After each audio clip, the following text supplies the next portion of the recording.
Benefit from no ATM fees nationwide with a Columbia Bank Advantage Plus checking account. Use any ATM anywhere nationwide for total convenience. Make any ATM your ATM. For Advantage Plus checking, receive credit up to 10 surcharges or $30 per statement cycle, whichever is less at domestic ATMs not owned by us that charge a transaction surcharge. Maximum rebate of $360 for 12 statement cycles. All offers are subject to be withdrawn at any time. Member FDIC, count on Columbia.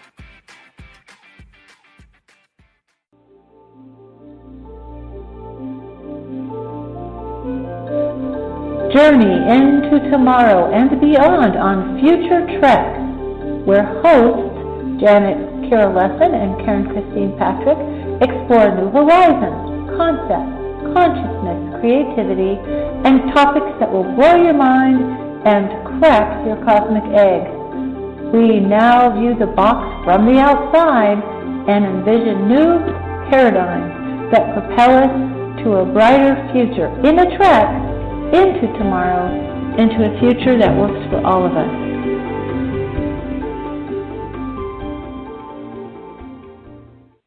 And aloha and welcome to Future Trek on Aquarian Radio at aquarianradio.com. And I'm your host, Janet Kira Lessin, with my co-host, Karen Christine Patrick. And today we interview Ileana Star Traveler, and she is a contactee, ET contactee, and a star traveler who visits various worlds, learning about ET races and helping humanity on their evolutionary path in life. She is also an intuitive empath, alternative medicine healer, shaman, akashic-reader, and psychic. Ileana taps into the superconsciousness universal field and transmits the soul records held at divine source. The star travelers in contact with ETs in the Andromeda Council, Arcturians, Pleiadians, Elves, EL''S, and other various races who share their wisdom with her. Ileana has her own unique, special experiences to share and helps people to reach their highest soul potential by posting teachings about spirituality, ascension, ET contact on her website and YouTube channel. Her ET contacts are the wisdom teachers. It's up to us to learn from the information available on Messages from a Star Traveler. By using her website for life learning purposes and visiting the Awakening Cosmic Reality Show channel, you are helping the Star Traveler to keep spreading the universal wisdom, truth, teachings, and information that she receives from her ET contacts. And her YouTube channel is Awakening Cosmic Reality Show. Before I bring on Ileana, I want to bring on my co-host, Karen Christine Patrick. Aloha, welcome. Oh, hello. Glad to be here. Looking forward to peering into the future and finding good stuff. Yes, and I just want to let everybody know that I'm having these horrific wind gusts. So if we go down, bear with me. I'll do everything I can to keep us online here, but sometimes stuff like that happens. Anything you want to say before I bring on Ileana? No, I'm just looking forward to talking to our guest, and the introduction sounded very intriguing. It'll be fun. Okay, well, here we go. Let me click on her button here. I'm clicking on your button. Okay, Ileana, welcome to the show. Thank you for having me, Janet and Karen. It's nice to be here. We're very happy to have you here. So we typically begin our shows by listening to you, the guest, as you tell us your story and how you got into being a star traveler, an ET contactee, and then we'll let you go for a while, and then we have an invisible talking stick, and hopefully you'll learn or tune into your psychic abilities. We all have it, and you'll see us raising our little invisible hands. But if we have something, a burning share, we're going to go, excuse me, I have a question. So periodically while you're doing your little talk with us about who you are and your journey, stop and pause and say, do you have any questions or any feedback? That'll make a nice flow of conversation for all of us. So take it away, Ileana. So when I was about 2 years old, I started having ET abductions by reptilians. One group of them was the Shirabinvit. They were yellowish-green reptilians, and the other one was the Black Drazo reptilians. And what they'd done to me, they used to take me into underground bases on Earth, and they used to do experiments on me, biological experiments, and they changed my autoimmune system. So that's how my ET experiences started, with abductions from 2 to 10. And well, I have a quick question here. Sure. Are there any pictures of the two types of reptilians that you just described? And if so, could you send me an example of what they look like? Yes, I do have pictures, and I even put it up, a presentation on my YouTube channel of this with music and a little write-up. Yeah, so I'll send you that. There's even like a black armada that was hanging over Earth until 2011. So, and there's images of their ships. This is stuff that I found on the internet, like approximate references of what they look like, because I can't draw myself to save my life. But I find approximations of things that from the recall that I have of these experiences. So my ET experiences started with abductions and going into underground bases, and this was in Russia. I was born in the Ukraine. This is near the Rostov area where the bases were underground. There was also human personnel there, but I mainly interacted with the reptilians. They wouldn't talk to me, but they do experiments on me, and I was always conscious of what was done. Like I had nanotechnology implanted into my bloodstream, and then it ruined my autoimmune system. Wow. Well, this is fascinating because we're gathering more and more stories about the reptilians who previously got demonized. Now, they weren't particularly friendly with you, were they? Well, they did harm your autoimmune system, but did they do anything really harmful to you, like in terms of pain or suffering? In terms of pain or suffering? Yeah. Did they do anything horrible? Yeah. Yeah, they implanted me with this nanotechnology, small nano machines, you could call them, what it's referenced as today, and this literally ate up my autoimmune system inside my body, eaten up my body tissue. As a result, I have problems with Hashimoto's thyroiditis, which is an autoimmune disorder, and I possibly have Hashimoto's encephalitis, that's attacking my brain right now. Yeah, so it's a long-term thing that they ruined my autoimmune system. They wanted me to die when I was young, but I survived through sheer will of wanting to live because I knew I had a purpose on this planet and a mission. So I survived and I lived, and I worked. I went to college. I worked on a library. So, I'm alive here, and now I'm doing disclosure work about what happened to me. So, and the process is, first it was the abductions by two types of reptilians, and not all reptilians are bad and evil. There's various different groups of them. So this was only like two types that I can remember. And as I got older, I started remembering having ET contact experiences from when I was 15 and onwards until 2016. And the major impact was meeting the Andromeda Council on the biosphere ships above Earth and seeing their beautiful biological cities, because they have different types of ETs living on different habitats in the biosphere ships. So meeting them was an amazing experience for me, and they taught me a lot of different healing techniques with crystals that I could heal myself from within. Yeah. So I've been able to heal. You think your interactions with them are the ones that really help you survive all this? Yes, definitely. Meeting the Andromeda Council has helped me to survive.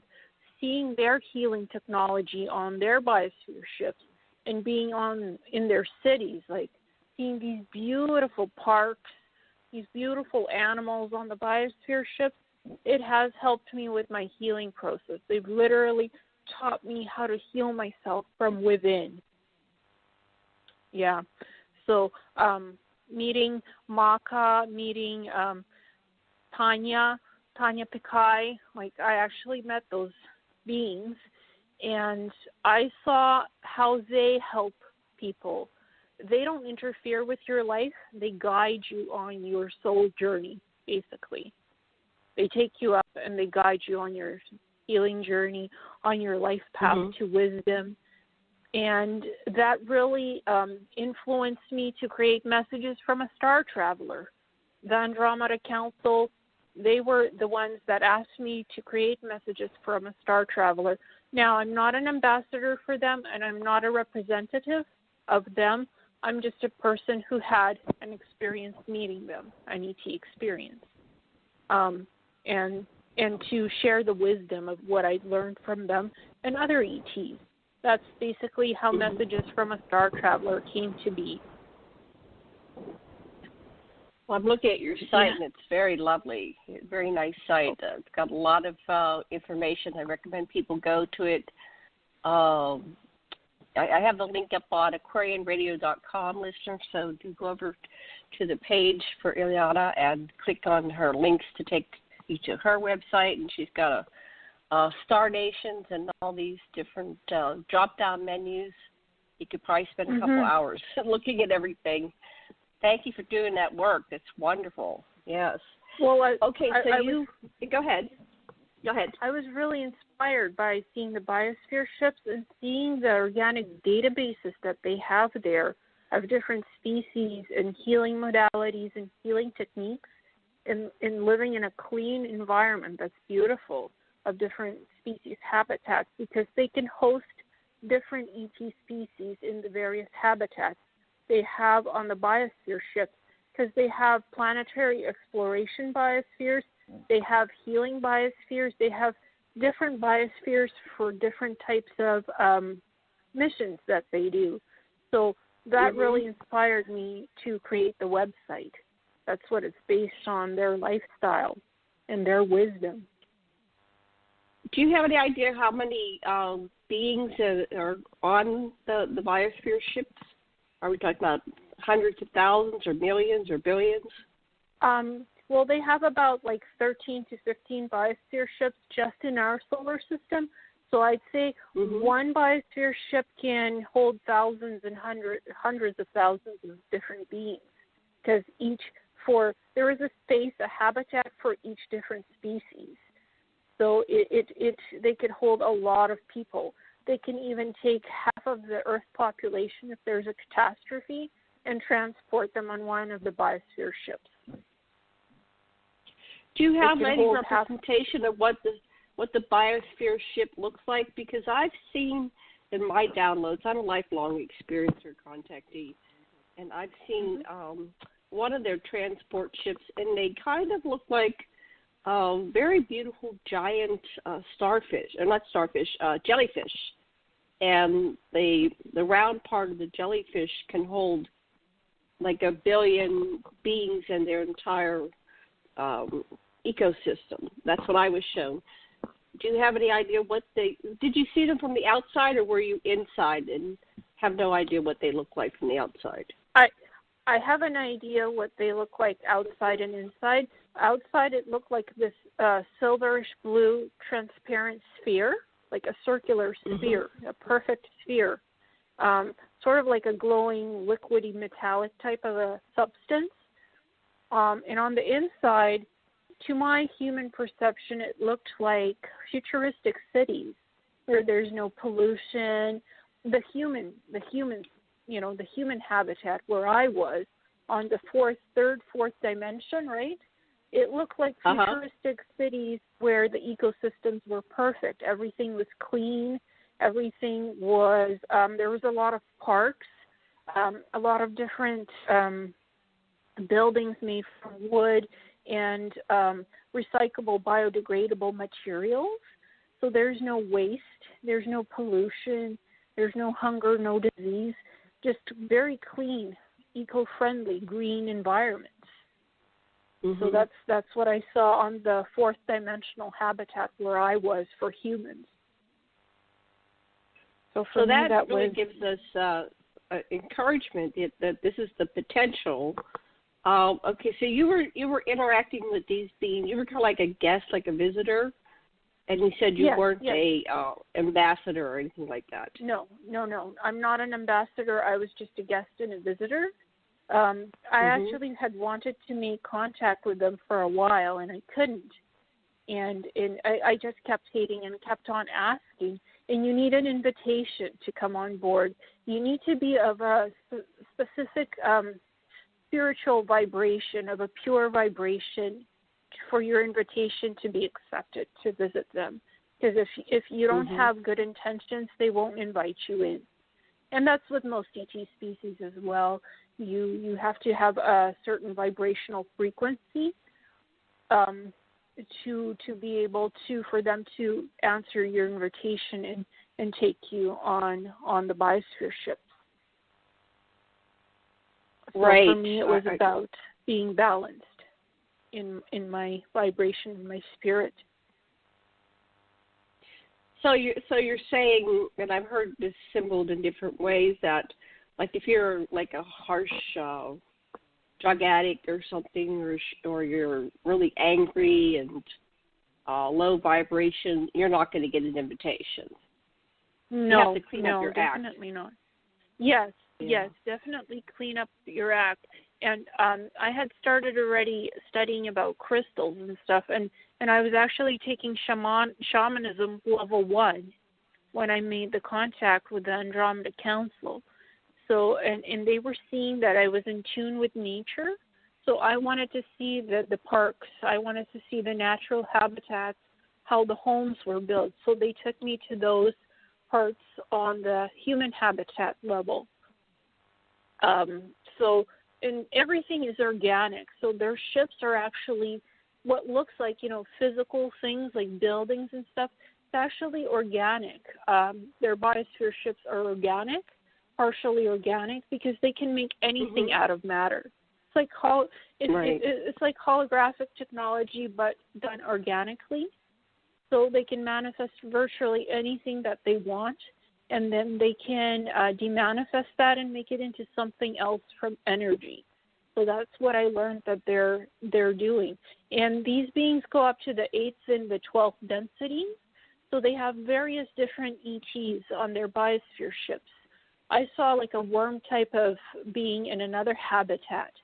And he was a long, like he was almost like 18 feet. And he looked worm-like, grayish worm with a lot of feet and hands. So I saw him, and I'm like, wow. And he was in another habitat. I couldn't go into his habitat because the air was colder in there, so I couldn't go in, but I saw him. He was like looking at something on a screen in a research database. So I'm like, wow. And like, this guy is beautiful. I wasn't scared of him. And he waved with his hand, and I went back to the human habitat. But I got to see him, so that was interesting for me.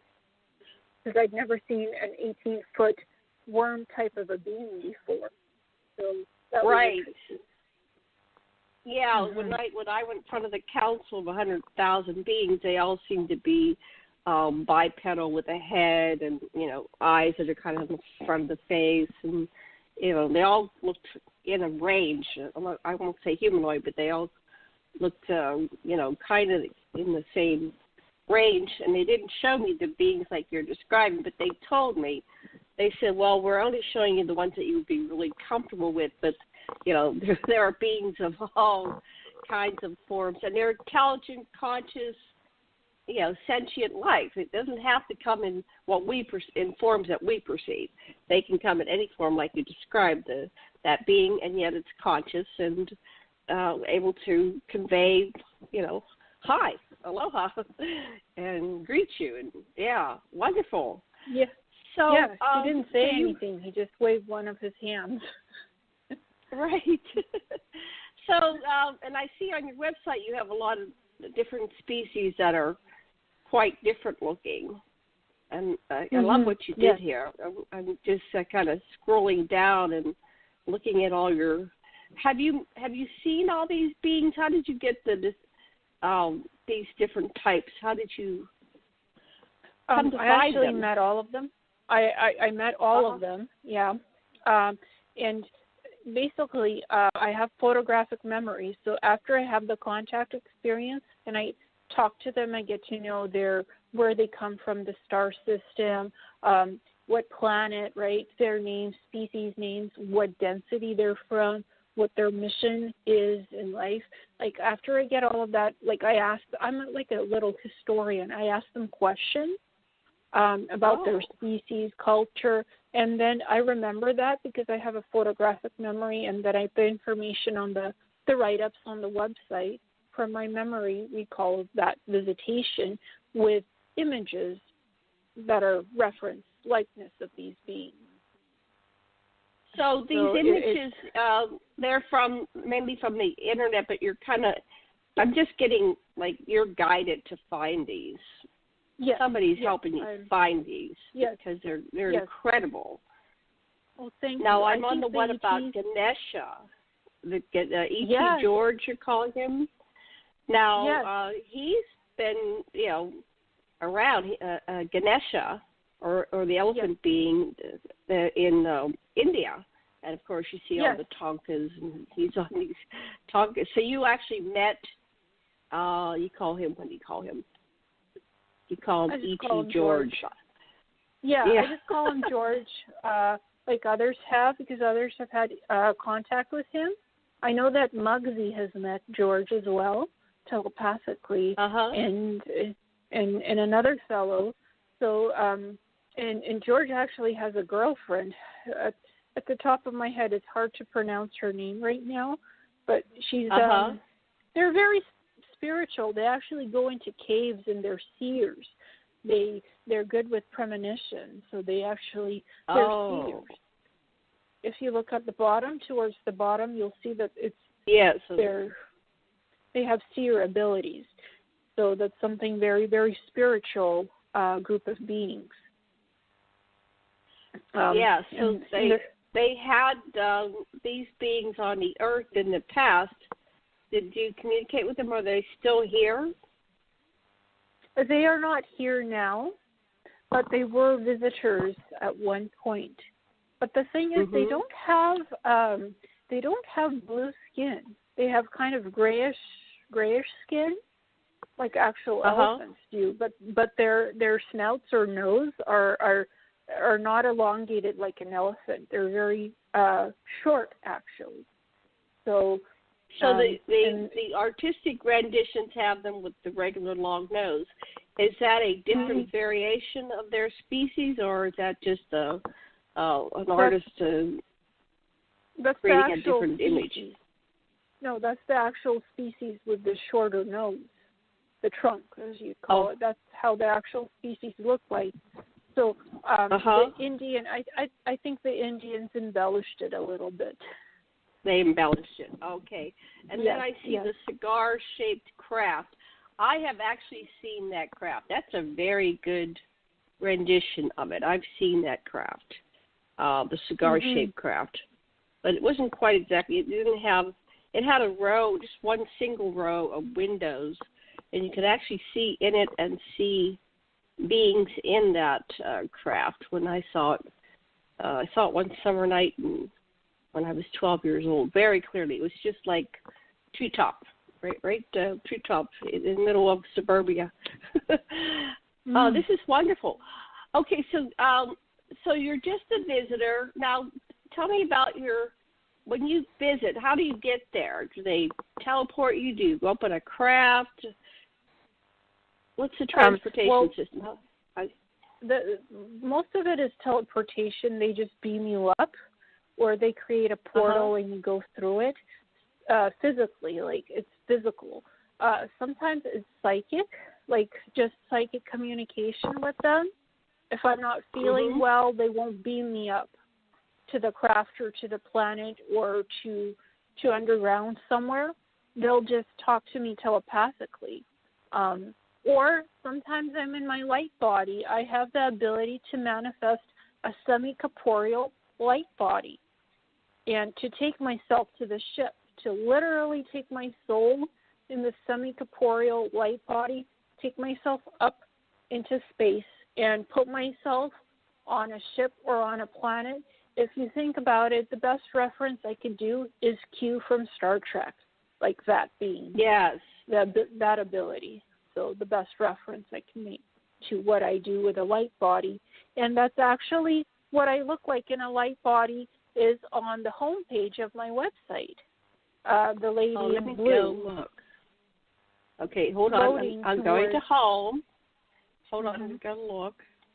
Oh, the lady in blue. Okay, that's kind of out in the cosmos. Yes, exactly. That's what my light body looks like. I'm either a yellow color or blue. Mostly, predominantly, I'm blue in the color of my soul. That's how I look like in my light body. Oh, that's fascinating because I go into my light body just about nightly. Every night I go somewhere. I go out there and I travel to other planets. I sometimes revisit places that I've been before, but I have a series of places I'm going to all the time. So I've learned some of the terrain, where the roads are, and I had this one city memorized. And I come back and I tell my husband, I said, well, I haven't named them. I call everything on Nibiru, but now I'm realizing it's probably more complex than just Nibiru. There's a bunch of places. Sometimes I have jobs.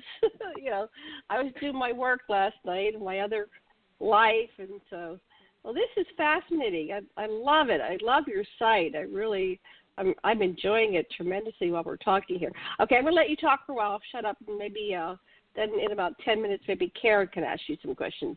Go ahead. Back to you.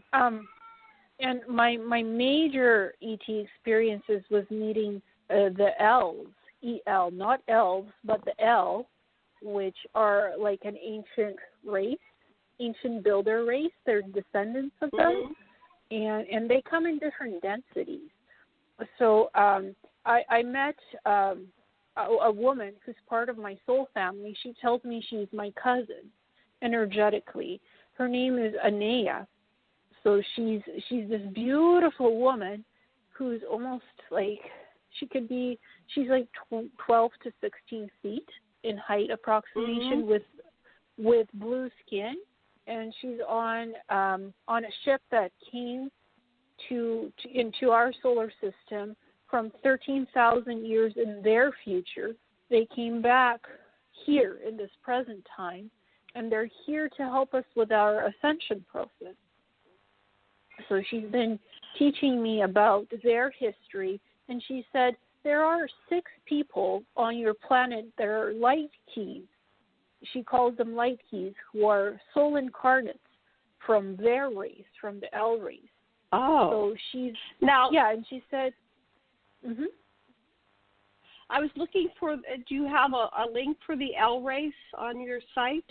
Yes, I do.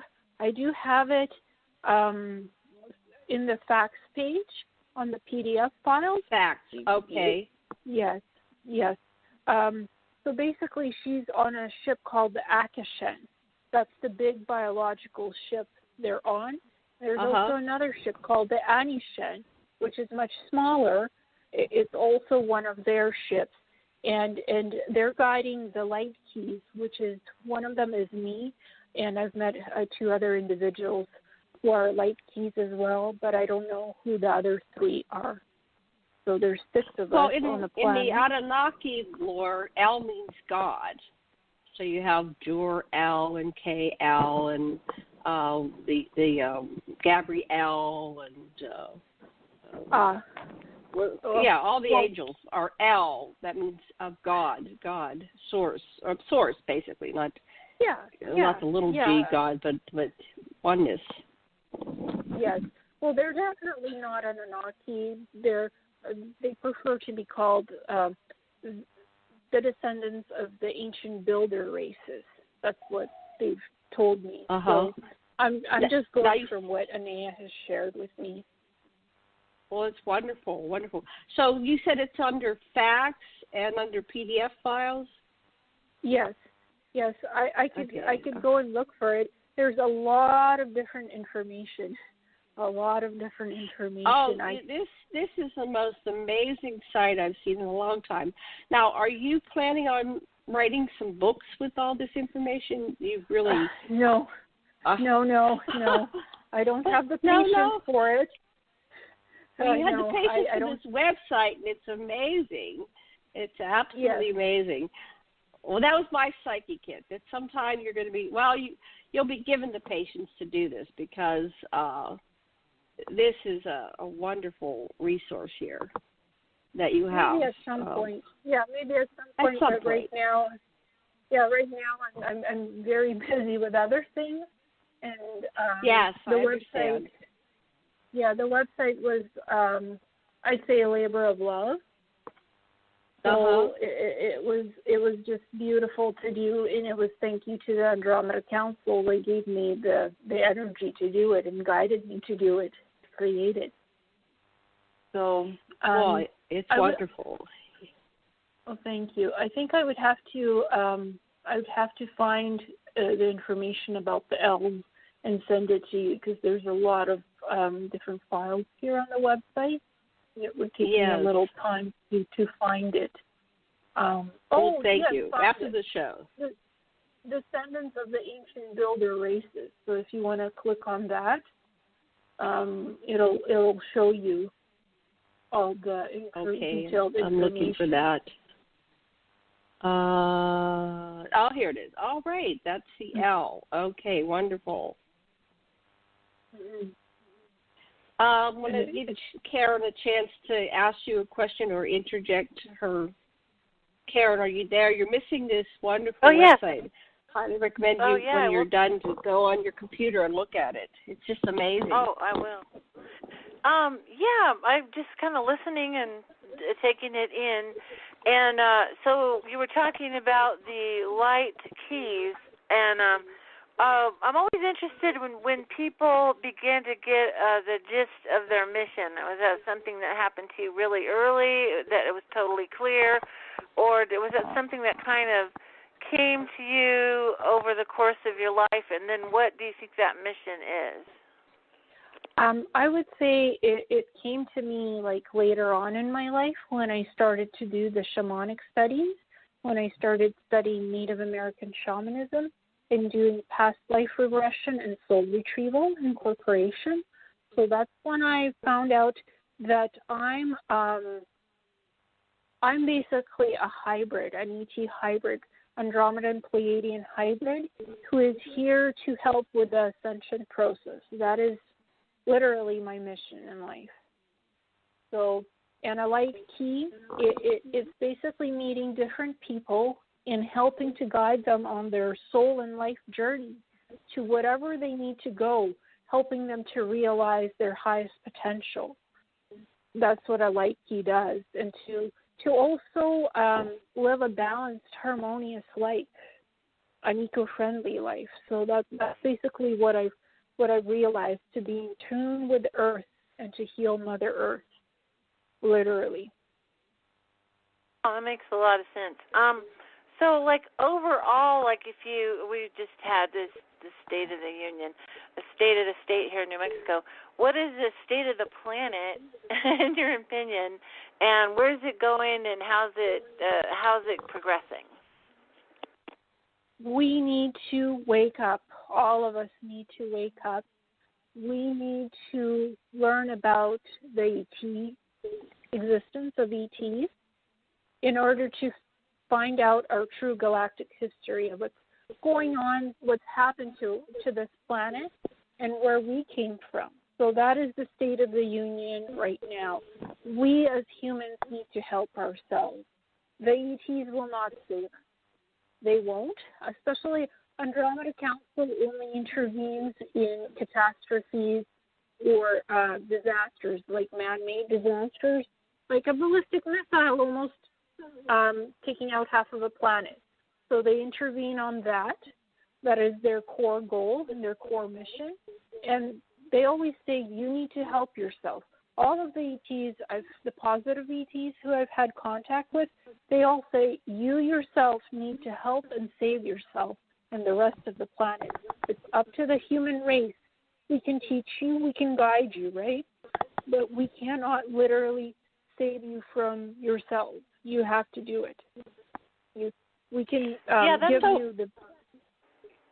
Yeah. That makes a lot of sense, because it's kind of a thing where we're we're growing up as a race and maturing, and it's kind of a thing where, like parents, they can't do everything for the kid at a certain point. The child has to grow up and take on responsibility themselves, otherwise they really haven't learned it. And I think I concur with that, because that's kind of what they're indicating to me, is like nobody can set your destiny for you. It's something we have to choose. So that makes a lot of sense.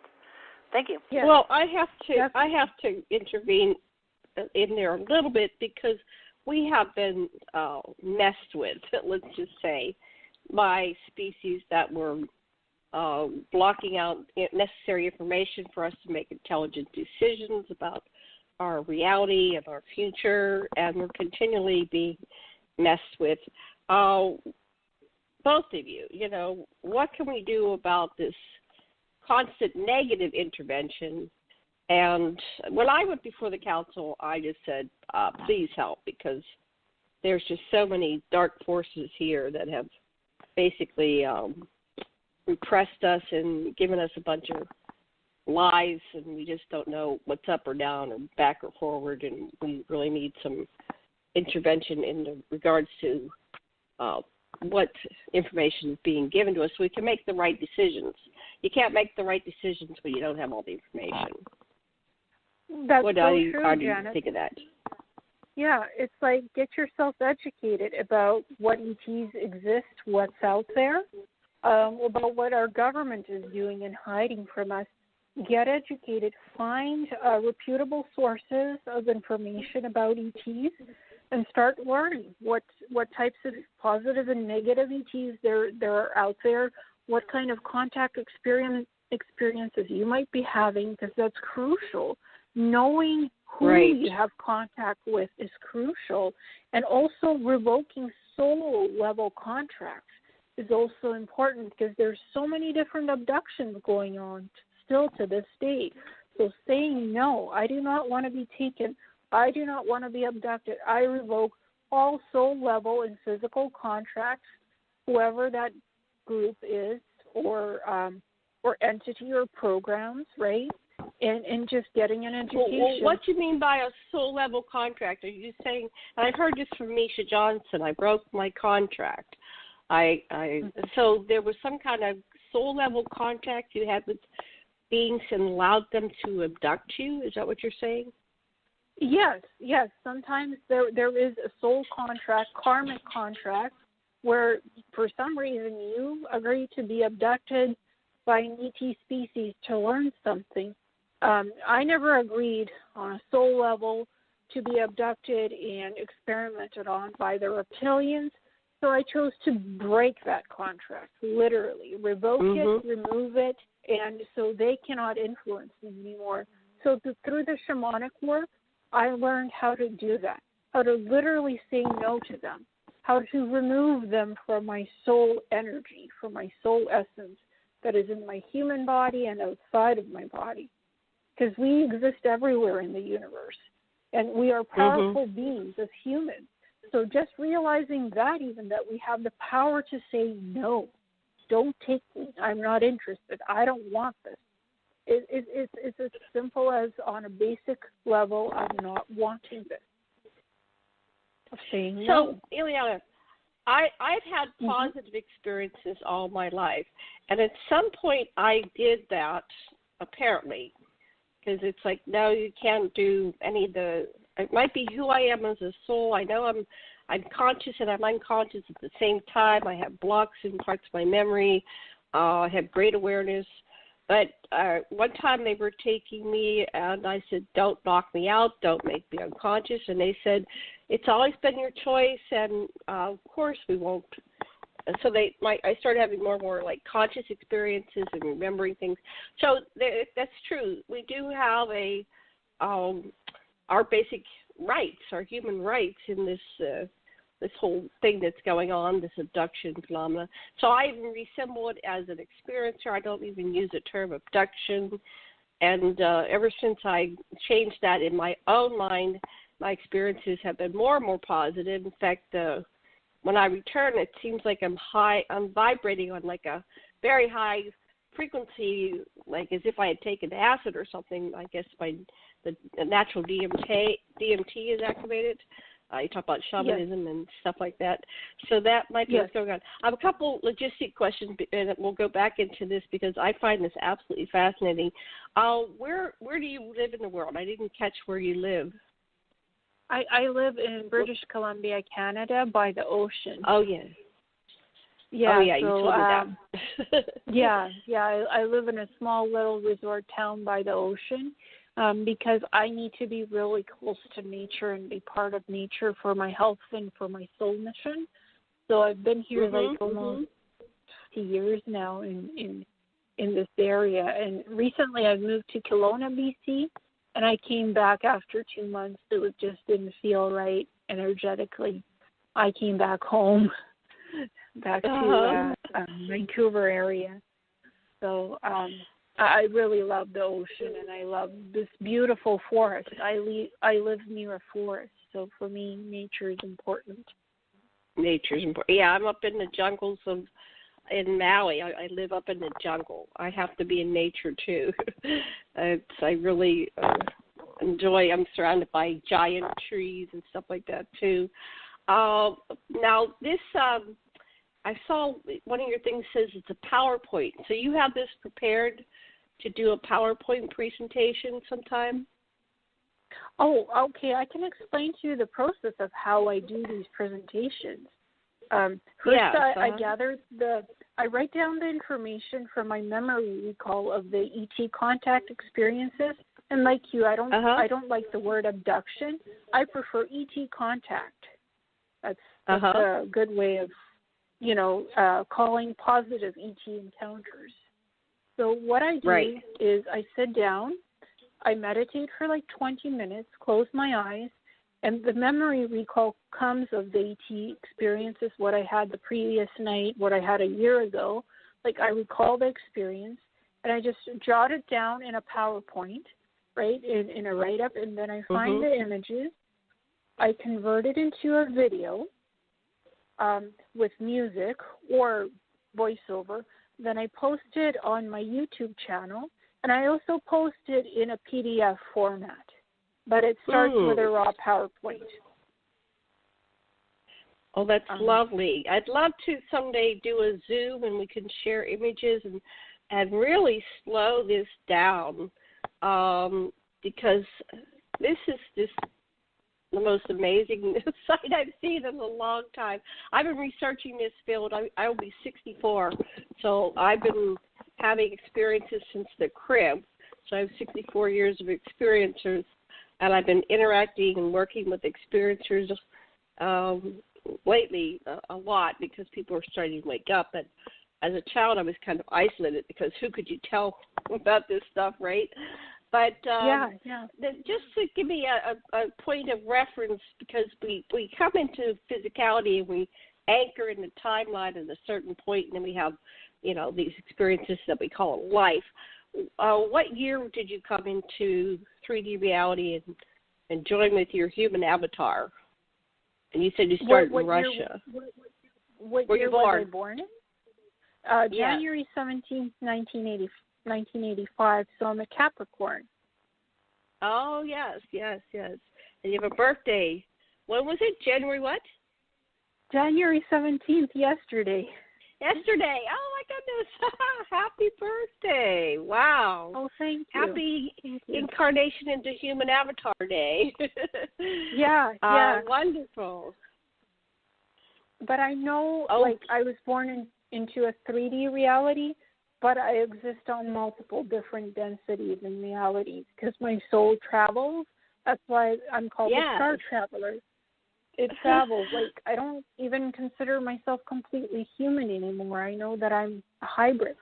I'm an ET hybrid. So I'm incorporating that into the human aspect of being on Earth and living with that and the multi-dimensional aspect of being an ET hybrid. Same here. I'm an ET hybrid. And I identify with several different layers. First of all, there's a part of me is called joy, and I'm up at the highest level. When I asked that highest level part of myself where to reside, she laughed and she made something up to kind of, pacify me, but 39 degrees to the right-hand side of Source. So it's like right up next to Source. If I were to shift one little vibratory level, I would be in oneness. So we can go in and out of oneness all the time. We just travel in and out. Everybody can. I'm not special. Yeah. This is our potential, is what we can do. And then the next level down, my name is Kira, K-I''RA, and that's kind of my solar system level. Like Ki and Ra were the first lovers on a solar system level, like the star and first planet or something in a solar system. I probably have a galactic level too. I'm not sure if I've accessed that name. And then I identify as Nimma, which was the goddess, the Anunnaki goddess who created humanity. Really have a strong, she comes through me. I can't even identify what that means. Like, am I her? Or am I an incarnation? Is this a past life, future life? Because I can't think on that level. Just I say identify as, it's part of me. It's like a hybrid soul or hybrid. This being that I incarnate, the avatar. Like we have so much DNA from all over the universe here, these species here, because this has been an ongoing experiment for billions of years, if not more. So, and then of course I have my past life as a human. I have the current life as a human. So it's very complex. Yeah. Mhm. Well, I think of it because I remember various human lifetimes, various ET lifetimes. I also talk to my higher self, so I really think of it as versions of myself in different parts of my soul. Like, because your soul splits itself into different parts to experience different realities of living as somebody. So, eventually, it all integrates back into you anyway. I just think of it as versions of my higher self exploring life on other worlds and traveling in other worlds and learning things, and then bringing it all back to have more wisdom, more positive wisdom in life, to help others and to live a good life wherever I end up, either on Earth or another planet. So when did you start having that realization of your multidimensional self? I would say in a linear date, 2013 is when I started having the rich memory recall of having the abduction experiences from 2 to 10 of the reptilians and other ET experiences. As well, what I was able to start recalling in 2014 is that I was an asset in the secret space program. Oh, tell us about that. Yeah. So this was basically, it was against my will, but I was never in the military, but I was taken onto the Mars basis, which is military style, and the faction that I was part of was the Interplanetary Corporate Conglomerate, ICC. And it's run like they're run like military style basis. So you're an asset and you do different jobs when you're there on Mars, as well as is stationed on some of the Mars space platforms that orbit Mars in their cloaks. There's like 4 of them.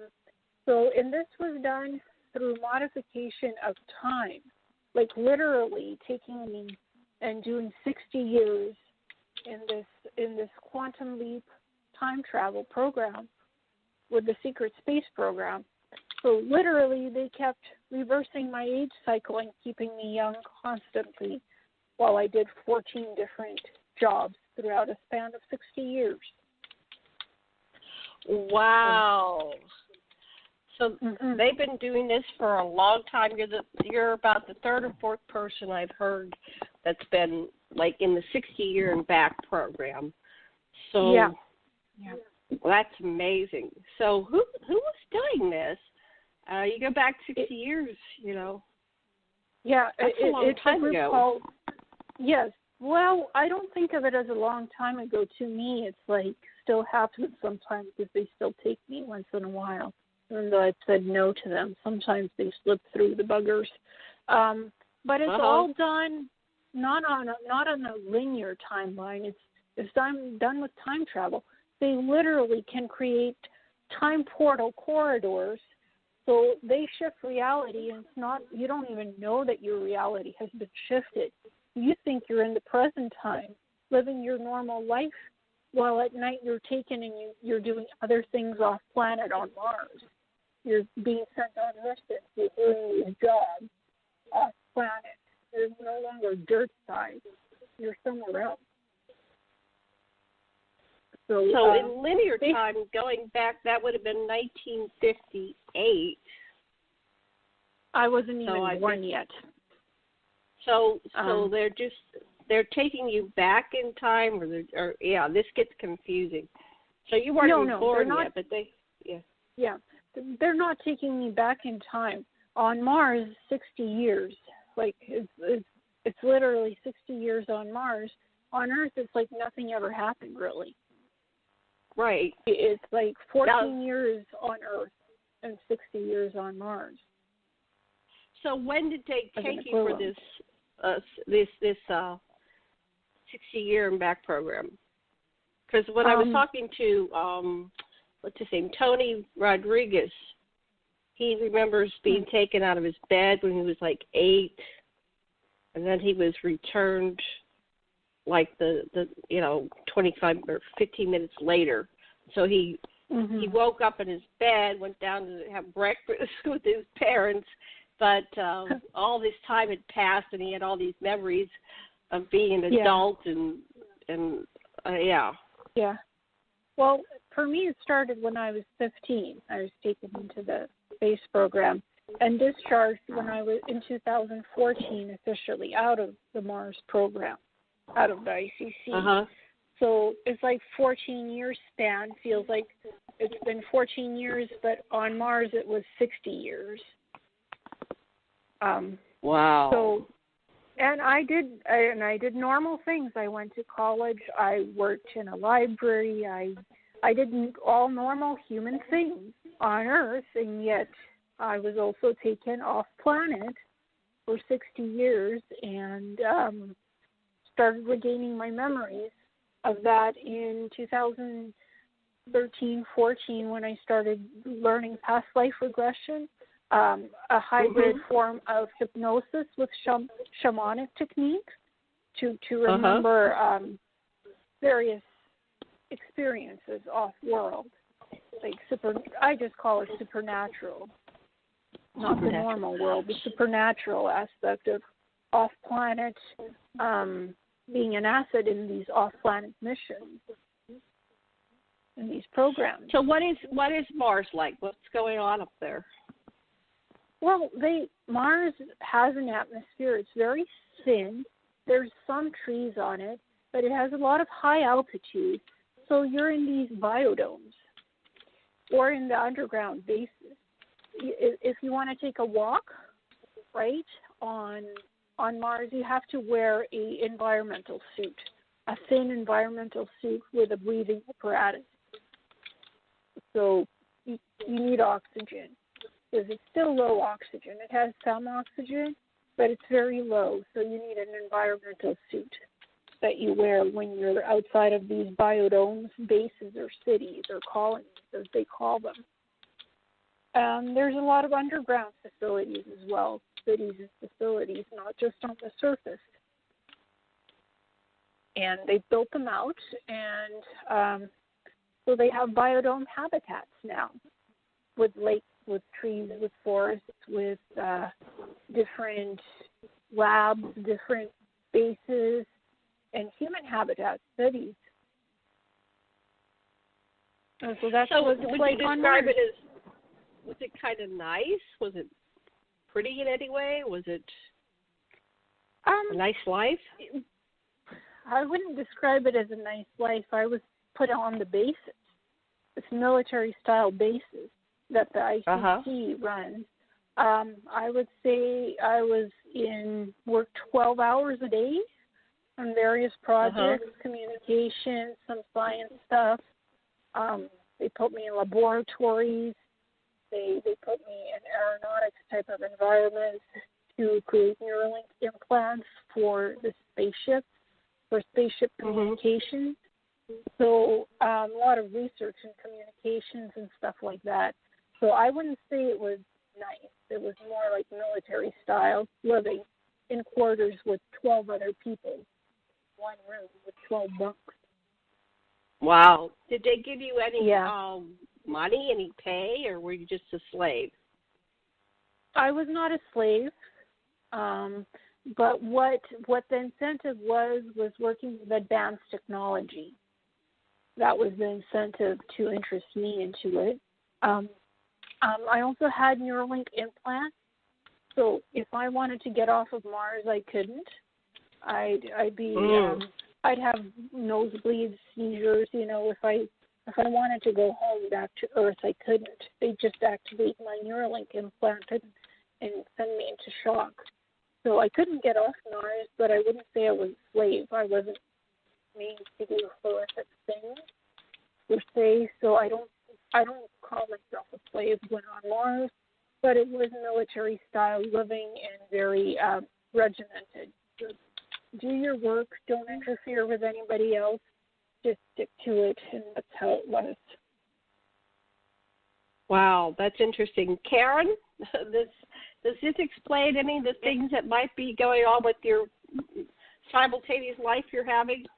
Oh, man, yeah. I got a Christmas present because this actually happened on Christmas Day, and I'm not going to say too much about it because we're working out how to present this, but basically...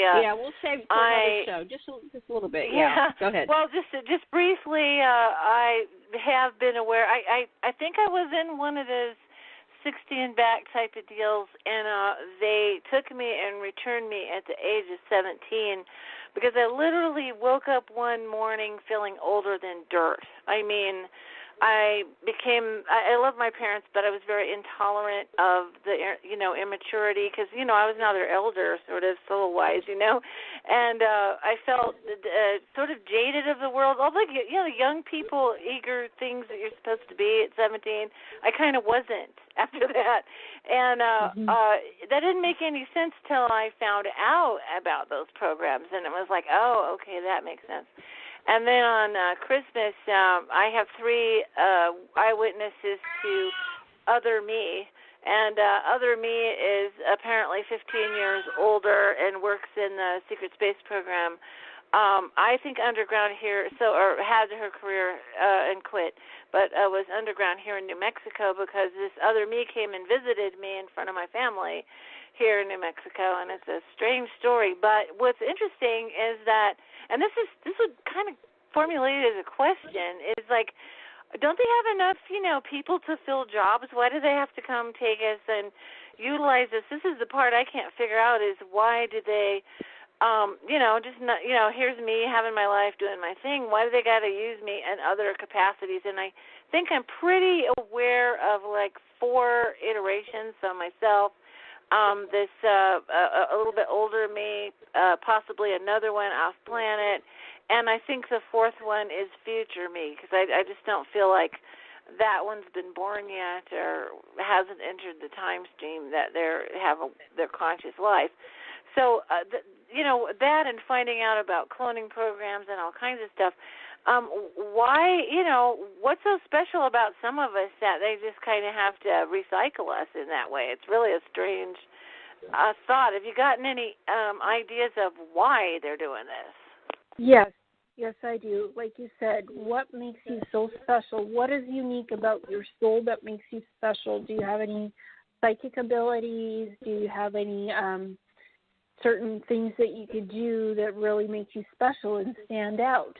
That's why they take you into these programs. If you have remote viewing abilities that are off the chart, if you have premonition and you can see the future, if they know that your genetic cellular blueprint, your DNA, that you've had other lifetimes as an ET, you have memories of that, then they'll take you for the programs.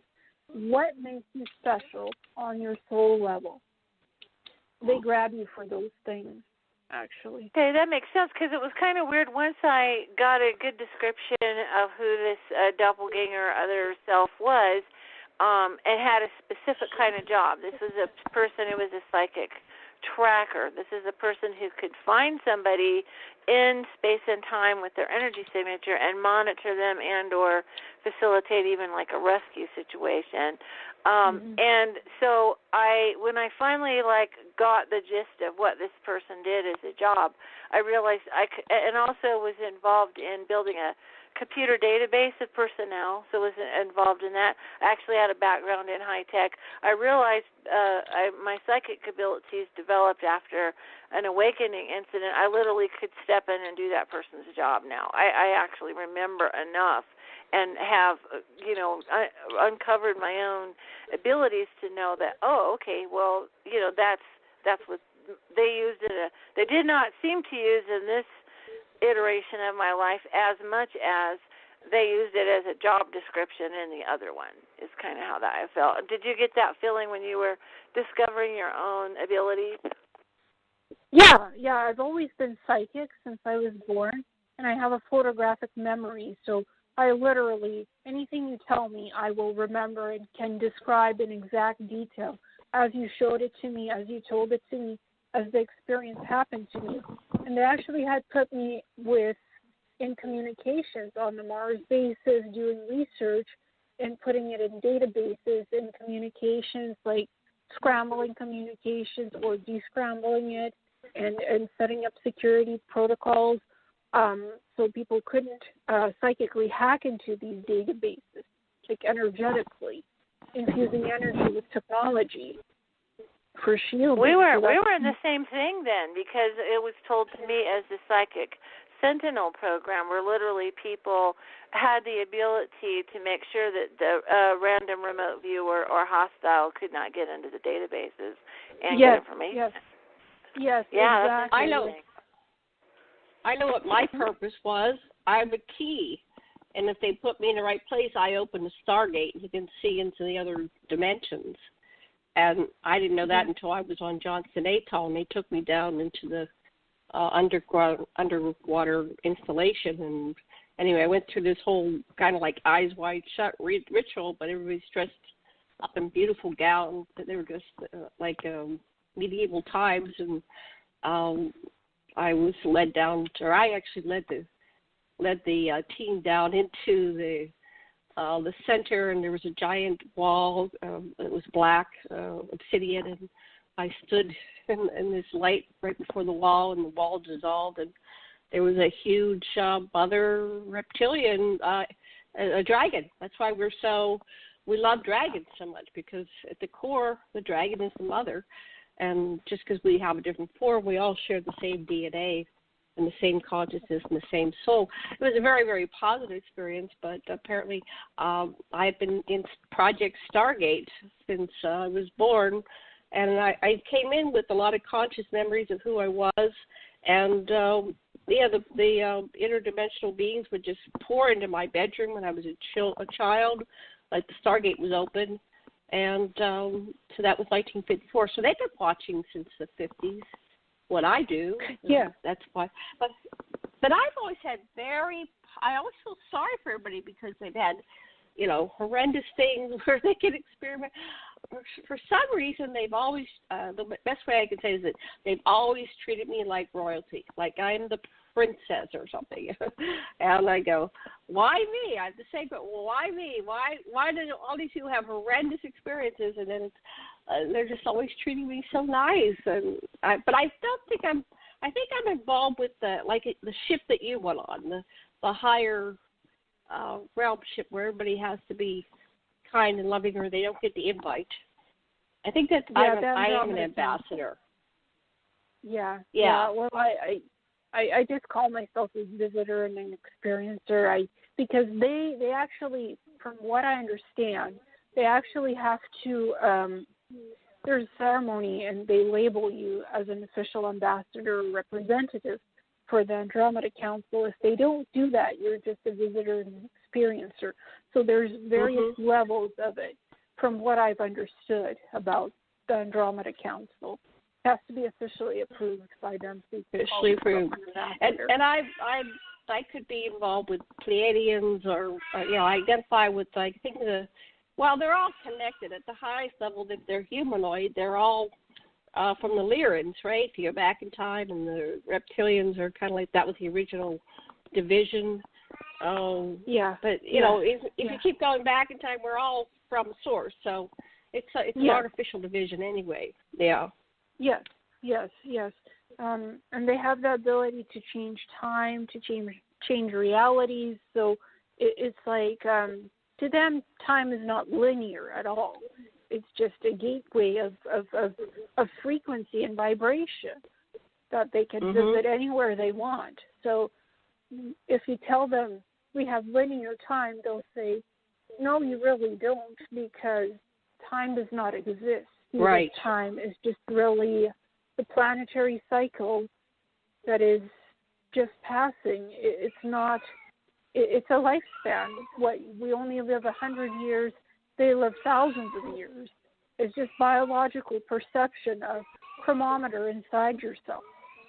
We live forever, really, as a soul, as a being, outside the human meat suit. So for us, time is not really. It's not existent. It's just perceived that way by the human body on this planet, on Earth. But it's really not like that outside this world. Wow. Well, it's just fascinating, all that you've learned and your experiences, and you're young enough to be, 85, 54, 64, 74. Yeah, you're kind of like, you must be my daughter or even going towards my granddaughter's age. And you have all these experiences that you've had because you have been outside of time. So fascinating. Yeah.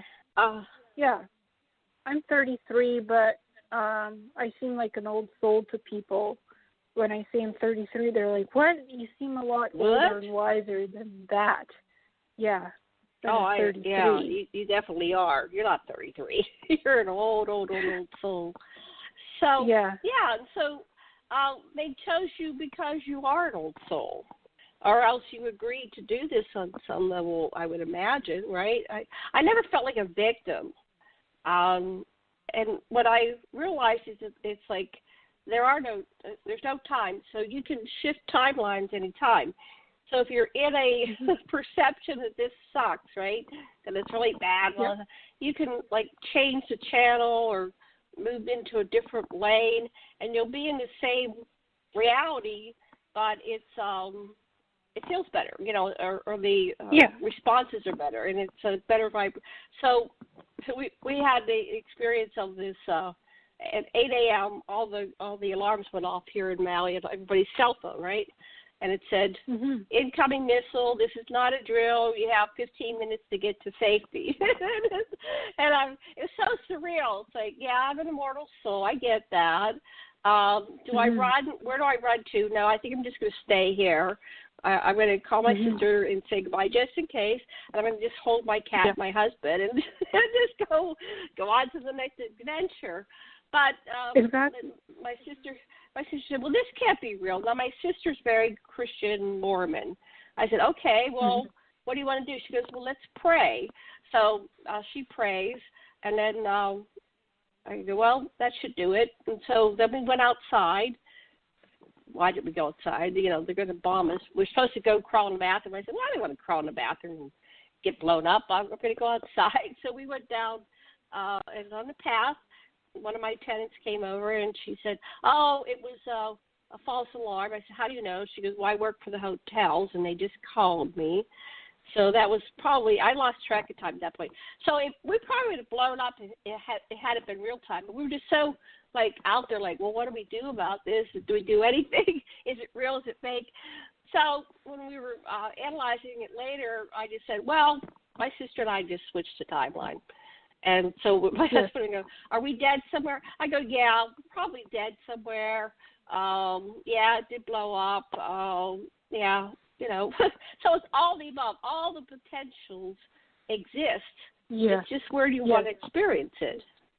Yeah. Or the rumor is the cabal launched a nuclear nuke from a submarine from underwater. Somebody stopped the nuke. They deactivated the nuke, so it did not explode above Hawaii from underwater. Yes. And I got that so clear. I even said it on my Facebook. I said, "You think it's going to come from North Korea? It's going to come from our own so-called government. They can launch. They're the ones that have the capability of launching anywhere." But there's another faction. I have a friend that was in the secret space program. She says you're always in it. You're never out. Anytime they want you, they come get you, right? Yeah. So she said that she was part of they set up the whole space satellite system, and they can see anything launching the moment it launches, and they just take it out. So they're not going to let anything land ever again. No. That's over. Those days are over. That's over, yes. Wow. They have specialized vibrational shielding that they have, which they can activate and just stop the nuke that way. It's vibrational frequencies and stuff, so harmonic and stuff, so that could stop any weapon extraction. You won't see the weapon. The shielding is invisible. It's stopping time, literally, and the nuke goes plop back underwater, then deactivated. They have that technology. So what we're seeing is not actually what's really there. But they had to let people know that there's a nuke, right? So people are wondering, what's really going on? Is our government that inept and some janitor accidentally pressed the button? No. No. But, a bit of disclosure has come out that governments could be stupid and inept. And that stuff happens if they're not on watch. So that's the lesson of that announcement. Some stupid idiot accidentally pressed the emergency alert button. There's no nuke. There was something. It was stopped. And it's been blamed on some patsy. Well, it took so long before they responded. So something was going on. There was something. And I know they'd already started their spin doctors and their story. So they made a cover story and they're going to stick to it. So, but there was definitely some thinking was going on before because if it was some janitors whose broom accidentally hit the thing, they could have immediately responded back and said, sorry. Yeah.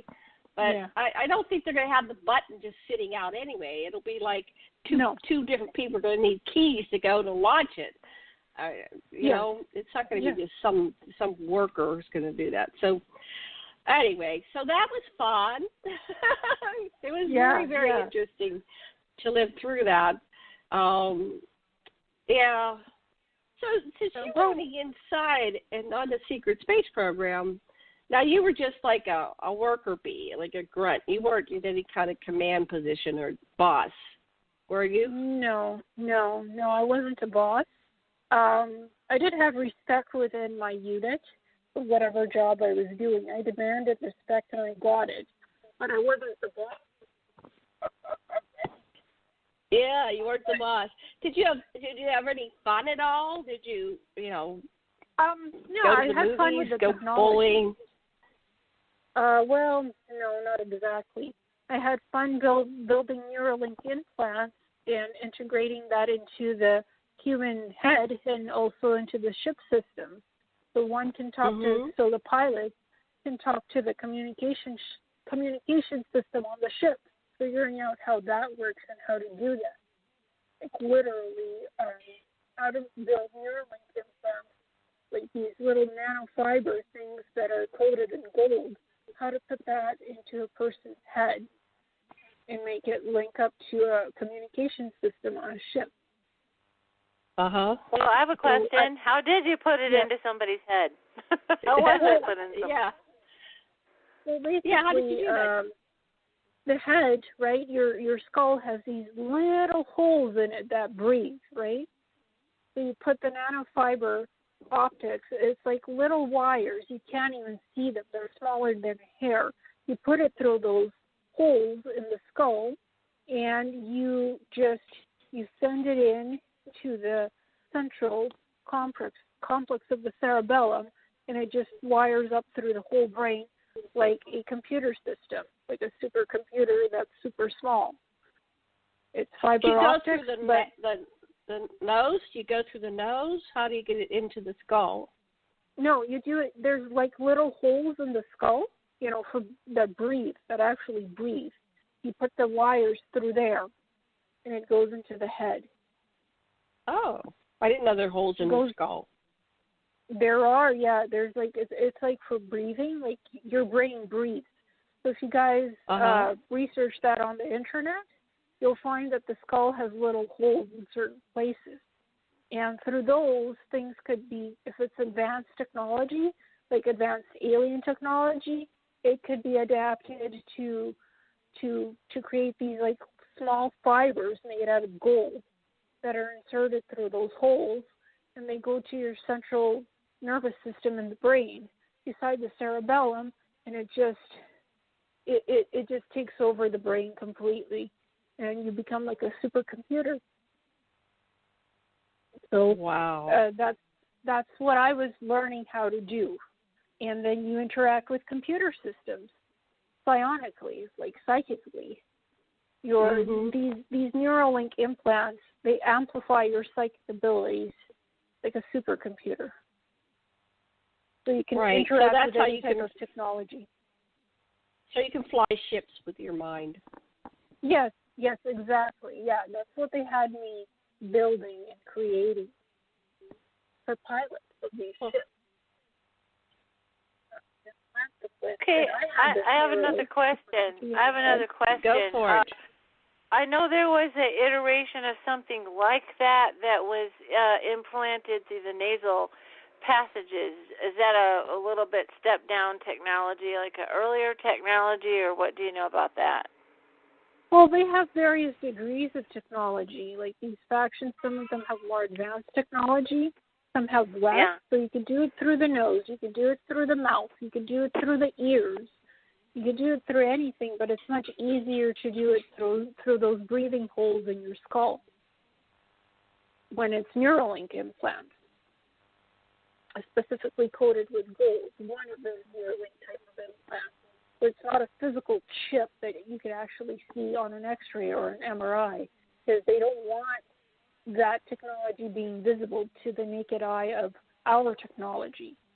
What we have here on Earth, like MRI the secret space program people were doing that, but I mean, if you're a psychic person of any degree, do you really need that? In other words, as you step up in technology into what ET races are able to do, particularly very spiritual ones, I don't know. It seems a little bit to me like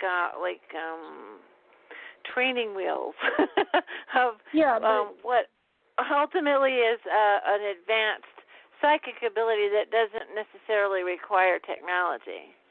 Well, there's different degrees of psychic ability that people have. Some have higher degrees of it, some have less degree of it. So they augment you and amplify your psychic degree. That's what the Neuralink implants did. They amplified. I already had off-the-chart psychic abilities, but it amplified it like almost 100-fold. So I was augmented basically with this Neuralink. And then the nanotech. Sorry, didn't mean to interrupt, but the nanotechnology I had a friend who had a nanotechnology experiment as a child. She ate a piece of candy and she said it tasted fuzzy, and she was told that was given to her as nanotechnology to stabilize her system, because she was going to need to have some stability because her human life was very unstable. Did you know of anything like that where there was not necessarily going through those holes, but an implantation through nanotechnology that found its way to some place like that, maybe in the body? Yeah, well, you can put nanotechnologies through the bloodstream just by giving a vaccination or by inserting a needle into your skin, and it goes through the bloodstream. The little nanotech bots go through your bloodstream and into any organ or tissue or brain cells or anything into your body.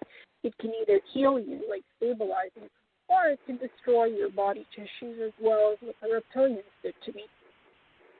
It seems to be that there's a widespread application of nanotechnology, whether it's possibly through immunizations and possibly through chemtrail-type sprays. Is that anything that you worked on or knew about from your experiences? No, I didn't work on that in the secret space program. I only remember the nanotech from the reptilian abduction aspects of it, and I've been studying it. I've been actually reading a book called Therapeutic Nanomaterials. And Janet, you were in the secret space program Facebook group, right? I need to make sure I am. I think so. I'm going to go check on that. Yeah, Karen and I were talking about that earlier. Yeah. Make sure while we're talking, I'm going to pull that up. So. I got in there fairly recently. Right as I got into there was when I had this revelation of my other me running around, and I don't feel like that was a clone. I feel like that was a time clone. So one or the other of us got pulled out of a different time stream. I know I've crossed time streams, consciously. That's happened to me, where I was if, for instance, a marker for me is the Mandela effect, if whatever the wrong old timeline was on any Mandela effect, I'm on it, I'm always on the wrong one. Not the current one, the one from before, That seems to be my lot in life. But I definitely had it changed. It was intervention to keep me from expiring. I knew that, and I literally had physical objects changing around me. It was very, very strange. But I came up a very different life path. I think I had an intervention to keep me from. They weren't done with me yet, Ileana. They weren't done with me yet. Well, what they can do in these programs is they could actually take your soul out of your body and put your soul into somebody else or into a clone. So they could do that as well, or hold your soul in an electric field container until they want you in a cyborg body, because they do cybernetic splicing of technology with human body parts or human, living human being on the Mars bases. At least the ICC does it. So there's various ways to take you out of your body and put you into something else or into someone else to do things. Like, they have that ability. Or to even shift your timeline or do time travel. There's a faction called the Time Corporations who do the time travel stuff. They're like the oversight police for that. And they give technology to these various secret space program factions, to the different groups. Well, it seems like a lot of intervention. It seems like a lot of intervention in the Earth story. I almost feel like the whole Earth collective gets yanked kind of one direction in terms of possibly negative outcomes, and then it gets yanked back the other way, because the interventions I've seen and talked to other people, it's like there might be some beings with an ill intention, and yet there's these interventions in people's lives personally and in relation to each other that seems to bring it back towards a more positive outcome. So I think our higher order beings are definitely involved in that regard. It seems so. Yeah, yes, of course. And that even the Time Corporations what they do is they change the time incursions, the negative timelines. They can go in with their assets and they change it to a positive one, so they could do that. Well, see, I was a chooser of the timeline at one point, so they had me choose of 24 variables which timeline, and I said for everybody. And they said yes, so I chose it. But then that was 58, and then in 63, whoever they were, the people that brought forth the what do you call it, the time project in the 43, what was that called? Philadelphia experiment. Every 20 years, the biorhythms of the planet line up, so they get another whatever they do every 20 years, and they hijacked us into a different timeline. The one we were on, and then next thing you know, they killed Kennedy and Martin Luther and Bobby, and all that stuff happened. So that was not the timeline that I had us on. So somehow, and it's weird that I said to myself, I go, what, who do you think you are, Jesus or something? But no, it's a lot of people have these different jobs that they have in their other lifetimes or their other simultaneous times or whatever, their other avatars. That happened to I think it was Duncan Cameron Preston Nichols at Montauk. He had a job where he was an accountant bookkeeper, and then one day he walked down the wrong aisle and he went into another office, and he was the head of the whole Montauk project. So yes, they utilize our talents however they want us to, or we probably are having a good time, good life in one of these jobs, and a bad time. It's all perception, I guess, and it's all something to do. And so the end result is, I guess we will ascend and have a different level of consciousness. But in the meantime, we're in all these different variables of the game and different rules. Yes, for sure. And for me, I just happen to remember, I think I remember 85% of what happened to me in these programs. And of course, they do mind wipe you and age regress you, so there's no evidence of any of this except your memory recall, if you're lucky enough to get back these memories. And I've gone to a few different hypnosis therapists and been regressed, and even regressed myself through the shamanic hybrid technique that I learned, and learned quite a few things of what I've remembered. Or being taken in even now to these programs and missions, like having, I was just, hey, they took me, I was there recently, stuff like that. How dare they do this to me again? Again. That kind of being affronted, it's happened again.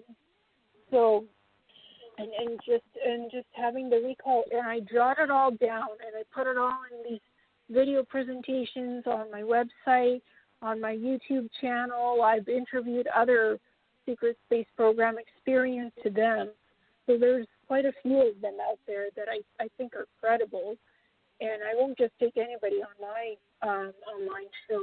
So I'm very, I question the validity of these experiences, and I actually talk to the person before doing an interview to make sure they're legit for it, of what they remember, and if they remember enough of it to talk about it, to see where they're at for this, if they're ready to come out or not. And with coming forward, saying you're an SSP experiencer, there's a responsibility for code of conduct, for how you act and how you treat others in this, because some whistleblowers are quite competitive, and they don't like you talking about your own experiences either. I don't get that. I just shake my head and go, what? I mean, we need to connect the dots and put the pieces together and figure it out, and it will benefit all humanity and all the species. And I don't understand how people can't get it. I'm from another planet. I just do not grok a lot of this crap that's coming from people, and I just shake my head and I keep narrowing my world of who I relate with. But what I realized is that we're creating a little microcosm which is growing exponentially. It's like if you get rid of the distractions and you come together in a group mind, you create a cohesive field which expands exponentially, and it starts changing all of existence for everybody. So what the Secret Space Program? I'm looking. There's a number. I'll just join them all. So there are a couple of Secret Space Programs, but yours is called the Secret Space Program, the one that you're talking about. The Secret Space Facebook. Program is an umbrella. It's an umbrella for all the different factions. It's secret. It's classified. It's out in space. That's what the Secret Space Program represents, those three things. But there's various factions within the Secret Space Program. There's Mars Defense Force. There's Earth Defense Force. There's Solar Warden. There's Interplanetary Corporate Conglomerate. There's the Dark Fleet, which is in German called the Notched Waffen. There's the Time Corporation. There's different factions within the Secret Space Program. I'm talking about the Facebook. I'm sorry, I'm talking about the Facebook program. So I'm trying to join the right one, the one that you're on. That's just the Secret Space Program. That's the Secret Space Program. Okay, I'm a member, so I want to make sure I got onto that. But yes, there's a different. I went over that one time with Dr. Michael Sala, and he was describing all the different. I think there are six factions or more. There might be more, but there's 6 that we know of. 7, yeah. And then I've also interviewed John Titor II, and he was involved with the Secret Space Program. And don't say he's bad. He's. I take everybody at face value when I get the information. Yeah, exactly. I don't judge anybody's story. I'm just getting the story. No. Just the story. I don't either. I just won't touch that one. Yeah. Well, it's interesting when you get the story. You get the stories from everybody because there's correlations. Yes, I look for the commonalities. Yeah. When I was a child, I was raised Presbyterian Christian, and my parents became evangelists, and my cousins were Nazarenes, and then there was Catholics, and I just sat in the midst of every Sunday after church. They'd have a luncheon, and then they all fight. So I learned a long time ago to just listen to everybody's story and look for where could we connect instead of where can we fight. Where can we connect? Because we're all part of the human species, and we're all part of the matrix or the game. I was talking to who was it yesterday? I gotta look who I was talking to. I talked to all these people that are experiencers. I don't judge. Sherry Wild. Okay. Yeah, go ahead. Sherry Wild was saying, I know this is a game. This is just a game we're in. It's a game. It's so transparent. But go ahead. Yeah. Well, what I do, because I host my own online YouTube show, I don't judge people. I'm neutral. You have a story to tell. I psychically read your energy. If it's compatible with mine and what I do, welcome to the show. If it doesn't feel right, if the discernment, something goes off, the barometer goes off on my psychic ding-dong bell, I'll say thank you so much for your interest, not at this time, maybe later, maybe, I just don't feel right about it. I won't judge the person. I just won't do it. That's it. Neutrality. That's how I do it. So I'm not here to judge anybody. If John Titor II shares a story, that's the story to tell. And it should be told. And, we make the decision. Do they come in our show or not? It's up to each person's discretion, as long as you do it respectfully and with kindness. Yes, and the other thing is people love to love and love to hate Corey Good, and I go, he's got stuff to contribute, and David Wilcock, and I go up and I love basically in existence. I've learned how to be in a state of samadhi, divine grace, and at the core I love everybody. I love all of existence. I love it all. You have to love it all at some point because you're here, right? And so we created this game. It's like we're little game programmers, right? We created this game, and we have monsters in our game. They eat people, but we created the game, and we must have enjoyed it. And we came down here to play. So that's how I just view life. It's like everything's good. No, but there's some people I don't want to hang out with, right? And I don't want to, sleep with or marry, right? You can't exactly. Do that. You can't. Same. Like some people, I just don't feel comfortable coming on my show because energetically it just doesn't vibe at this time. So maybe later, maybe never. But I just follow my discernment level barometer of my psychic ability. Hey, maybe it's not for my highest good or that person's highest good to come on a show to do a chat, or maybe it is, but with somebody else, because they, on the vibrational frequency, they just vibe better for it. So that's just how I look at it, and nothing against Corey Good or David Wilcock. They have their own information to give us for the awakening process, for our discernment, and it's up to us to gain the wisdom that we need from it or not. Simple as that. That's it, yeah. So, anyway, so I'm very, very open-minded. Now, where do I land? I'm still in the process of gathering information, and I probably won't ever make conclusions, like absolute conclusions. It's life is a process of continually learning and growing. Otherwise, if I stop learning and growing and evolving, I'll probably just move on to another planet and be gone from this one in this avatar. So, yeah. Yes, exactly. All right. Well, it sounds. I'm going to be definitely looking at some of your shows on your. I have your link to your YouTube channel. So I'm looking at this. Are these all your shows, or do you have some that you've liked? There's most Anthony. of it is, yes, Anthony Zender, very nice guy. I recently interviewed him. Most of them is my shows that I've interviewed people. There are some shows where I've been interviewed where they've allowed me to post what they recorded on the show because I was a participant. And also there's a lot of presentations that I've done, like what I've said from PowerPoint to video to the post itself on as a video presentation. So and I've also talked about health, ET experiences, SSP. But basically, it's everything together. It's a wide range of things you can watch and look at and listen to.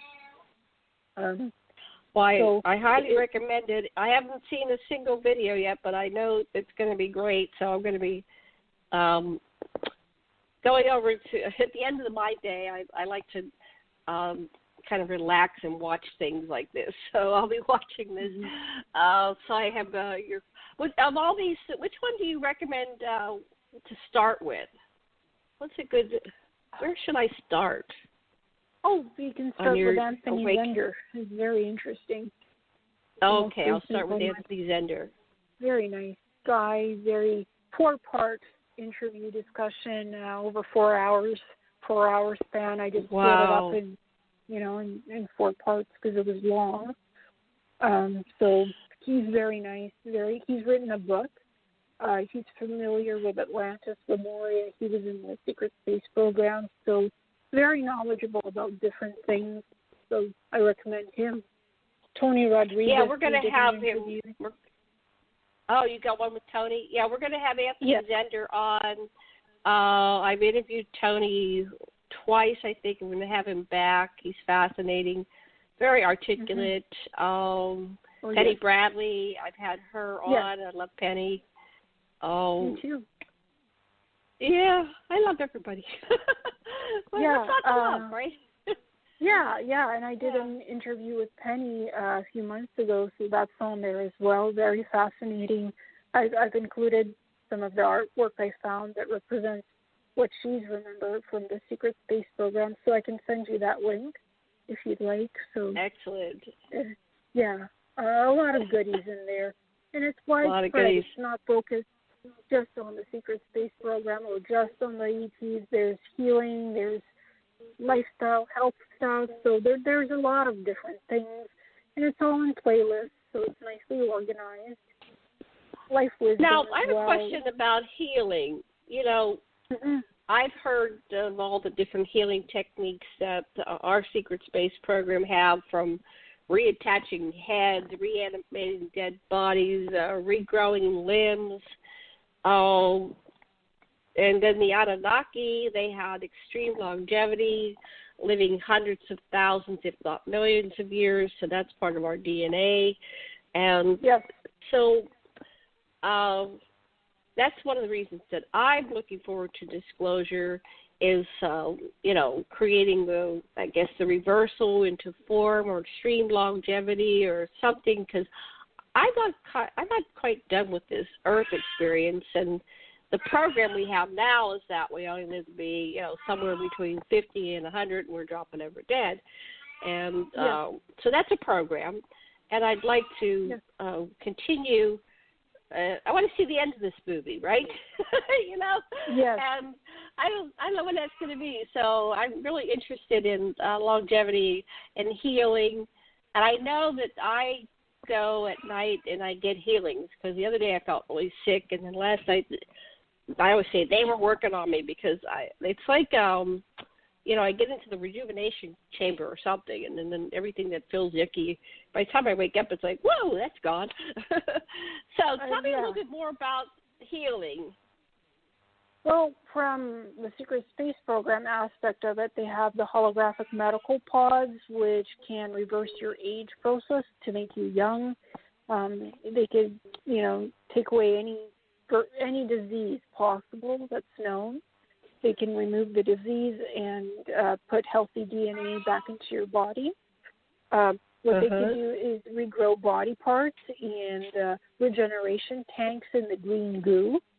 They can remove traumatic experiences or memories from your brain. They could do that. That's from the program aspects. They also have portable Meditech units. If you're in battle or you're injured, you're missing an arm, they put you into the portable Meditech unit, and it regrows your arm. They can clone you. So they have that from the program side, and they also have drug serums that can make you young and keep you young, basically. Even though you're 60, you might look 30. That's an example. They have that.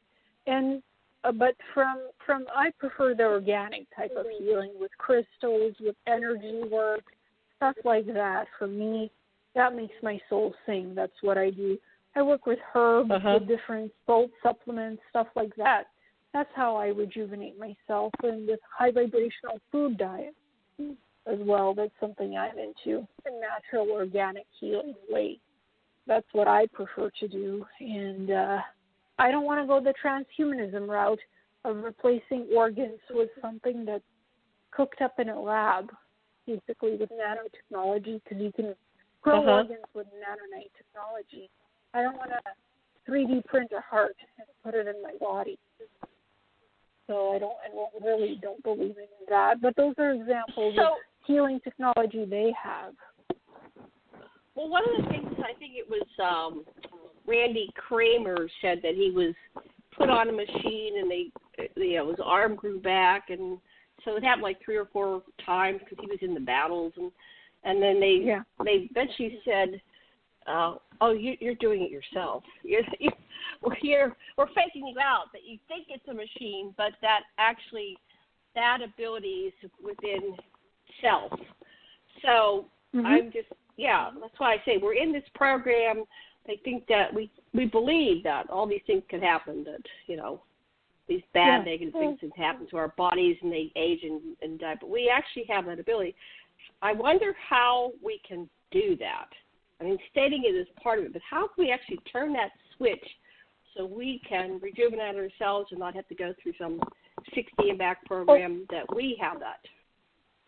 Visualization and meditation, like literally going through each part of your body and rejuvenating your cells, your living tissue inside yourself. And how you think, the more positive you are, the more outgoing you are, the more in nature you are, the more high vibrational diet, things like that. But visualization is key, like going through each cell of your body, through each organ, through each chakra system, meridian, and sending healing energy to it. That's how you revitalize your body, by talking to it, by healing it with intention, your own intention, with positivity.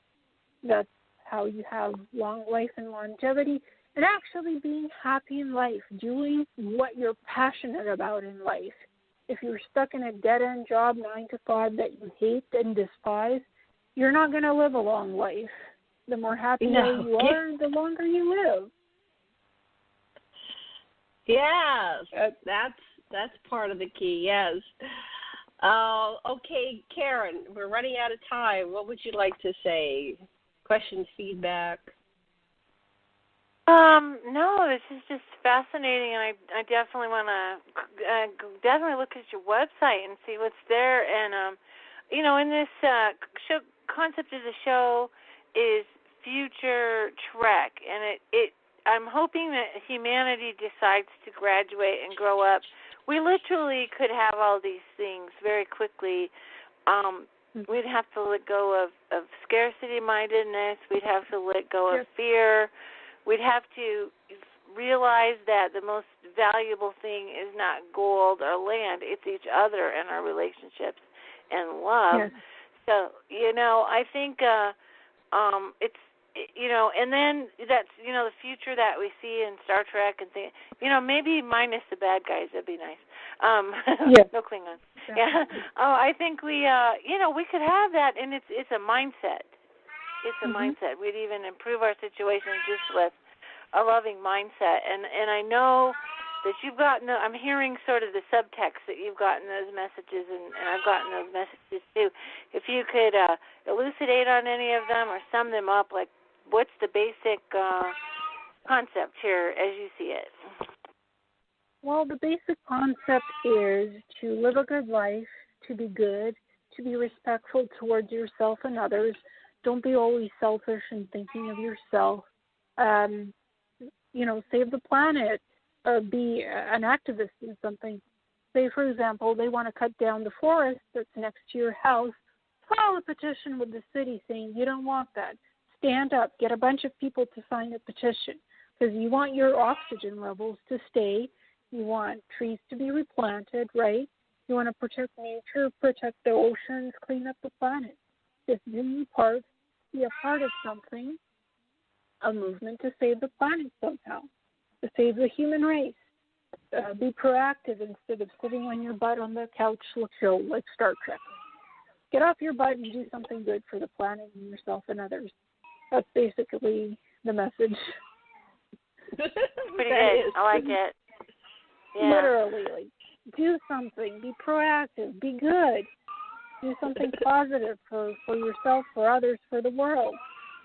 For me, it's the disclosure, it's the website, it's the show, talking to people, getting out there and being proactive about saving nature. That's what I'm about, and healing and food, good food. For me, it's about the healing. That's very important. Helping people, people ask me questions on the website. People can send me an email and ask me something. If I can help them and answer, I'll do it. I spend the time doing that, no matter whether it's ET contacts, something related to the secret space program, health, diet, whatever you want to ask me, you can. And if I don't know the answer, I'll look it up and make sure I give you the best answer I can to help you. I think I love it. Volunteering, saving animals, animal rescue. for me, that's important.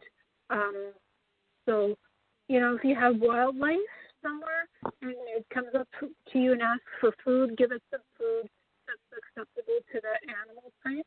Feeding animals and rescue is very important. Save a life, save a soul.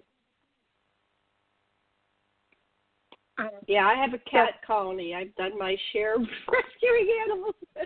I have 20 years of feeding feral cats and getting them spayed and neutered. And don't just sit there and do something is what I always say. If you find yourself unhappy, get up and start doing something. Find your bliss. Follow your bliss. If you find yourself not liking what you're doing, do something else. Quit. Move to another part of the world. Keep going, and finally your soul will land. It will guide you. Like today we were doing. My husband and I, we were just going into town, and at some point we're going.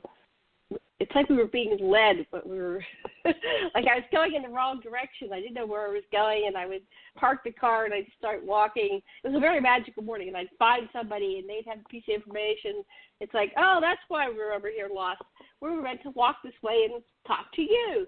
And that happened like 3 or 4 times. We came home. It was like, just follow that higher part of yourself that will guide you exactly where you need to be and what you need to do in every moment. Just trust your gut and your instincts. Like you said, you only have certain people on your show that you really resonate with. I've started to just if somebody's making comments on one of my groups or they're making comments on my website, I delete them and block them. I don't have any confrontations. It's like, dear God, you're not the right energy. That's not what I'm creating. Thanks. It's not about how many followers I have or how many subscribers on YouTube or on my website. It's about providing good information on the subjects that I'm fluent in and I've experienced myself in my soul journey, and finding good information that's actually not disinformation, spending the time on the research, the quality of the information that I provide, whatever it is I provide. So making sure it's a safe, welcoming environment for people when they go to see whatever material I put out there, and being respectful and being safe for myself and others in the environments I create online, energetically, physically, visually, having that pleasant environment, no matter whether it's a YouTube channel, whether it's a website, whatever I'm doing in life to keep those core values going. I was wondering what you do, I guess, to earn a living, but what do you do besides what you're doing, your spiritual work, your contributions? Library technician, researcher, mainly psychic, healer. I've gone through a couple of different jobs, a lot of volunteer work, so it's certainly very busy. I would love to see us move past the job economy. I think jobs really, that's not the answer. I call it right livelihood. What would you do for fun and taking that and I guess earning a living? But even Karen and I talk about this all the time. She calls it a basic minimum income. I'm thinking in terms of a basic minimum needs economy. So, we're running on time, but real quick. So when you were on these planets working, did you ever have to struggle to put a meal on your table, or? No. All the food, all the basic necessities, clothing, food, shelter, sleep cycle, that was always provided to me in the Secret Space program. I never struggled to put food on my table. There wasn't money involved. It was basically your time being spent on certain projects that interested you. I was always put into work that actually interested me. I didn't feel resentful about the work I did. Some of it was certainly gruesome, yes, and despicable. If I had it over to do again, I wouldn't. Certain things, but you're off planet, you're on another world. you're an asset. Sometimes you just do what you're told because you can't go back home right now. So there's that element of not always being able to control what your boss tells you. It happens on Earth too. But I always tried to keep my morals, and if I didn't like something, I would object to it, no matter the consequence. So I think I kept my morals and values even in these programs. And that's all we can do at the end of the day is keep who we are. Yes. Okay, so let's do the final words. Got to wrap this up. My husband's calling. He might need me. Karen, final words. Oh no, I think I love the positive spin, and like I said, there's a lot of negativity flying around right now, and blame and fear mongering, and if we did have some kind of incident, I feel like probably we've come to close to a lot of incidents. I happen to even know of one that was told to me by an insider that how close we came to disaster, but we are having the intervention. I can attest to that in my own personal life. Definitely surprised I'm here a lot. And just take that and go with it. Whatever that is, that's what I trust for the future. And I we're in some tight spots, and I told my guides, I said, if things don't change, I'm not going to be able to do whatever it is you keep saving me to do. And so my situation improved, at least in terms of being able to do things. And I'm excited because Janet, you and I and some others are working on a conference in Silver City, New Mexico in September. So excited. Been running it past the locals with a lot of excitement and support. And that will just go to, when we get more definitive everything, we'll definitely have on aquarianradio.com. I'll make sure to write up an article, and we'll talk about it some more. So thanks. Great. Wonderful. Thank you. Thank you. Very excited. Okay, final words. Ileana. Follow your passion, follow your heart, do what's good for the soul, and discern things in life. Just be yourself, be kind, be good, be respectful, and stay safe. Yeah. Final words. Final words. Well, thank you so much, Ileana and Karen, for joining me today. Fascinating conversation. I look forward to more. Ileana, maybe someday we'll be able to fly you down to a conference, or we can do some other projects together. I hope that you'll come back because you're one of the most fascinating people I've talked to recently, and I talk to a lot of fascinating people. So thank you once again, everybody. Much love and blessings and aloha, and we'll see you again in a couple days. Bye-bye. Bye-bye. Bye.